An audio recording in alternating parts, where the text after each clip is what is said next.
এখন আপনি কি মনে করেন মেরাজের মতো ছেলেকে বসায় রাখা উচিত নিয়ে না খেলিয়ে? যদি এখন এক্সট্রা প্লেয়ার কাকে নেওয়া হচ্ছে, এটার মধ্যে যদি মেরাজকে ধরেন, এটা তো দুঃখজনক। এক ফোন কলেই যুক্তরাষ্ট্র থেকে অসম্ভবকে সম্ভব করলেন সাকিব।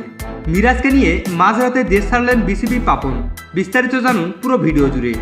দর্শক, সাকিব আল হাসানের পর বাংলাদেশের সমর্থকরা একজন অলরাউন্ডারের ওপরেই সবচেয়ে বেশি ভরসা করে। তিনি হলেন মেহেদী হাসান মিরাজ। একটা সময় 3 ফরম্যাটেই অটো চয়েস ছিলেন এই অলরাউন্ডার, কিন্তু এবার তার জায়গা হয়নি টি-20 বিশ্বকাপের দলে। মিরাজের বিশ্বকাপ দলে জায়গা না পাওয়া নিয়ে আলোচনা ও সমালোচনার অন্ত নেই।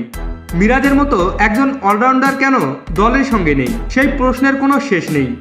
তবে বিশ্বকাপ খেলা প্রতিটি ক্রিকেটারের স্বপ্ন।